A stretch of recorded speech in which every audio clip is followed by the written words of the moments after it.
এই লেসনে আমরা দেখব হচ্ছে টুলস, কিভাবে এই টুলস নিয়ে কাজ করতে হয়। অ্যাডোবি প্রিমিয়ার প্রোতে যে টুলসগুলো থাকে এগুলো দিয়ে কিভাবে কাজ করতে হয়, এই টুলসগুলোই আমরা আজকে দেখব। তাহলে চলুন অ্যাডোবি প্রিমিয়ার প্রো ওপেন করা যাক। আচ্ছা, অ্যাডোবি প্রিমিয়ার প্রো আমি আগে ওপেন করে রেখেছিলাম। এখন আমরা আবার নতুন একটি সিকোয়েন্স নিয়ে কাজ করব। তাহলে চলুন আমাদের মিডিয়াগুলো ইম্পোর্ট করা যাক। ডাবল ক্লিক করছি, এখান থেকে রেপটো কমার্শিয়াল আবার নিয়ে আসছি, রেড বাটন ক্লিক করলাম, নিউ সিকোয়েন্স ফ্রম ক্লিপ।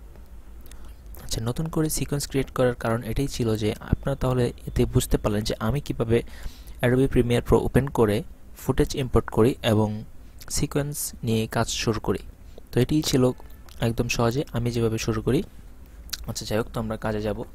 এখানে দেখতে পাচ্ছেন যে কিছু টুলস আছে। এটি হলো অ্যাডোবি প্রিমিয়ার প্রোতে যে টুলসগুলো থাকে, এখানে এই প্যানেলে এই টুলসগুলো থাকে।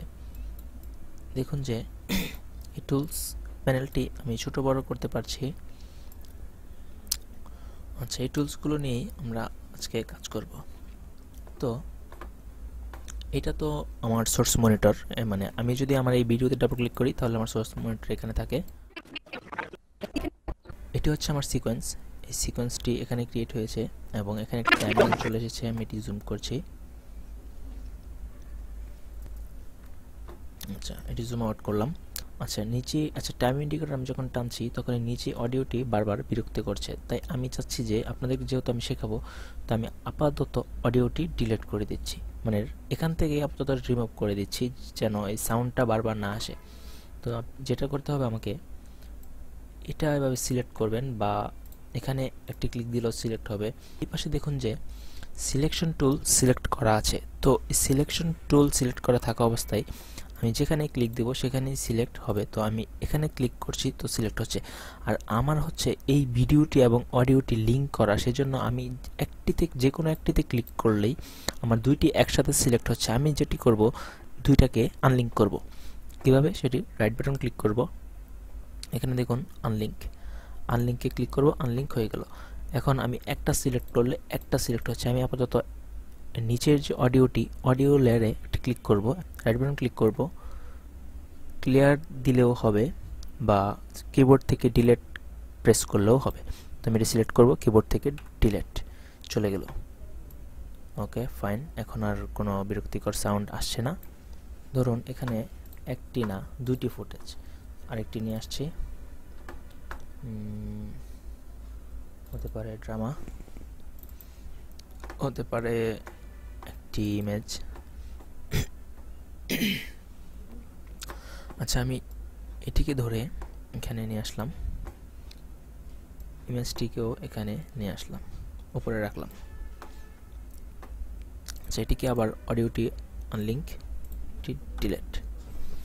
আচ্ছা, সিলেকশন টুল দিয়ে এতক্ষণ কাজ করছি দেখলেন, তবু আমি দেখাচ্ছি একবার। এটিকে জুম আউট করলাম, কিবোর্ডের জুম আউট করলাম, কিবোর্ডের অল্টার বাটন প্রেস করে তারপর হুইলটি ঘোরালাম, বা এখান থেকেও করতে পারেন।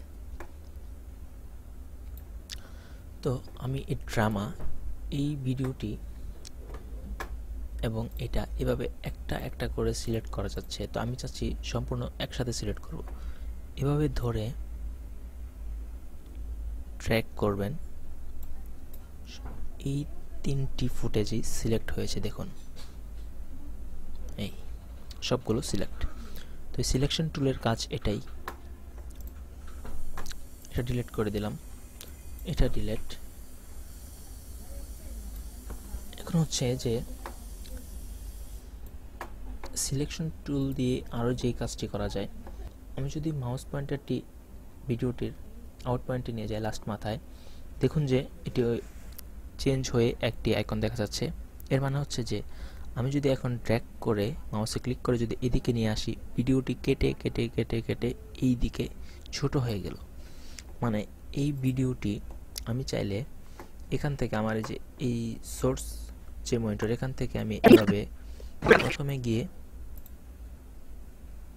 ইন পয়েন্ট, তারপর হচ্ছে আপনার mark out, mark in mark out দিয়ে এই ফুটেজটিকে এভাবে ধরে শুধু ভিডিও ট্র্যাক করে নিয়ে আসতে পারতাম। কিন্তু আমি এই কাজটি সেম ওয়েতে এখানে সম্পূর্ণ থাকার পরেও আমি ছোট করতে পেরেছি। এটা হচ্ছে সিলেকশন টুল দিয়ে এভাবে। আবার চাইলে আপনি বের করতে পারবেন এটাকে, যতটুকু ছিল সামনে থেকেও কেটে ছোট করতে পারবেন। এই হলো সিলেকশন টুলের কাজ। পরবর্তী লেসন দেখতে সঙ্গে থাকুন। ধন্যবাদ।